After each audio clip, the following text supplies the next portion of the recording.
Hello friends, स्वागत है आपका। आज हम बात करने वाले हैं पृथ्वी की आंतरिक संरचना के बारे में, जो कि एक जियोग्राफी का बहुत ही इंपॉर्टेंट चैप्टर है। पृथ्वी की आंतरिक संरचना को समझने से पहले पृथ्वी की कुछ बेसिक सी बातों को समझ लेते हैं। पृथ्वी वह ग्रह जिस पे हम निवास करते हैं, इसकी मोटाई का पता लगाना वैज्ञानिकों के लिए काफ़ी समय तक एक मतभेद सा बना रहा। अब जान लेते हैं कि उन्होंने किन बातों के आधार पर पृथ्वी की मोटाई का पता लगाया। तो वे बातें निम्न हैं: तापमान की सहायता से, दाब की सहायता से, घनत्व, ज्वालामुखी, भूकंप। इन्हीं के आधार पर वैज्ञानिकों ने पृथ्वी की मोटाई का पता लगाया। पृथ्वी की आंतरिक संरचना को समझने के लिए एक हम पृथ्वी का हिस्सा लेते हैं।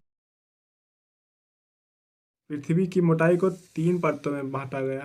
पहली भूप्रपटी, जो 34 किलोमीटर से लेकर 100 किलोमीटर तक फैली है। इसे सियाल भी कहते हैं।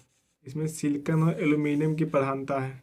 दूसरी परत है मेटल, जो 34 किलोमीटर से लेकर 2900 किलोमीटर तक फैली है। इसे सीमा भी कहते हैं। इसमें सिलिकॉन और मैग्नीशियम की प्रधानता पाई जाती है। तीसरी परत है कोर, जिसे केंद्रीय भाग भी कहते हैं। ये 2900 किलोमीटर से लेकर 6370 किलोमीटर तक फैली है। कोर में पृथ्वी का जो केंद्रीय भाग है, इसे कोर कहते हैं। इसमें निकिल और फेरस की प्रधानता होती है। निकिल और फेरस कई बार एग्जाम में पूछा गया है कि पृथ्वी के जो आंतरिक भाग है, जो पृथ्वी का जो केंद्रीय भाग है, उसमें किस तत्व की ज़्यादा मात्रा पाई जाती है। तो ऑप्शन में होता है लोहा। ये क्वेश्चन कई बार एग्जाम में पूछा जा चुका है। अब जो पृथ्वी का जो केंद्रीय भाग है, उससे भी 2 भागों में बांटा गया। पहला बाह्य कोर, दूसरा आंतरिक कोर। ये दोनों परतें जिस स्थान पर अलग होती हैं, वह दूरी है 5120 किलोमीटर। कई बार एग्जाम में क्वेश्चन पूछा गया कि पृथ्वी की त्रिज्या कितनी है। तो पृथ्वी के भूपृष्ठ से लेकर 6370 किलोमीटर की दूरी को पृथ्वी की त्रिज्या कहते हैं। अब केंद्रीय भाग के बारे में बात कर लेते हैं कि पृथ्वी का जो केंद्रीय भाग है वो किस तरह का है। तो पृथ्वी का जो केंद्रीय भाग है वो द्रव तरल मात्रा पाया था, प्लास्टिक के आकार का। अब बात कर लेते हैं कि इन परतों को अलग करने वाली रेखा के बारे में, कि कौन सी परत किस रेखा के द्वारा अलग होती है। जो पहली परत है भूप्रपटी और जो मेटल, इसको अलग करने वाली रेखा को कहते हैं मोहो डिसकंटिन्यूटी। और जो मेटल और बाह्य कोट को अलग करने वाली रेखा को बोलते हैं गुटेनबर्ग। ये जो सभी रेखाएं हैं, इनको हम क्रम से याद कर लेंगे। डिसकंटिन्यूटी। और जो बाह्य कोट और आंतरिक कोट को अलग करने वाली रेखा को बोलते हैं लेहमन डिसकंटिन्यूटी। इन परतों को क्रम से याद रखेंगे। भूप्रपट्टी और मेटल को अलग करती है मोहो डिसकंटिन्यूटी, मेटल और बाह्य कोट को अलग करती है गुटेनबर्ग, और बाह्य कोट और आंतरिक कोट को अलग करती है लेहमन। ठीक है। अब बात करते हैं पृथ्वी के घनत्व और तापमान के बारे में। पृथ्वी का सबसे कम घनत्व कहाँ पर और सबसे ज़्यादा घनत्व कहाँ पर पाया जाता है। तो पृथ्वी का सबसे कम घनत्व पृथ्वी के भूप्रपटी भाग पर 2.5 से लेकर 3 ग्राम प्रति सेंटीमीटर क्यूब। ये पृथ्वी का सबसे कम घनत्व जो पृथ्वी की सतह पर पाया जाता है। और पृथ्वी का सबसे ज़्यादा घनत्व किस भाग में पाया, तो पृथ्वी के केंद्रीय भाग में लगभग 13 ग्राम प्रति सेंटीमीटर क्यूब पाया जाता है। अब बात करते हैं पृथ्वी का औसत घनत्व कितना है।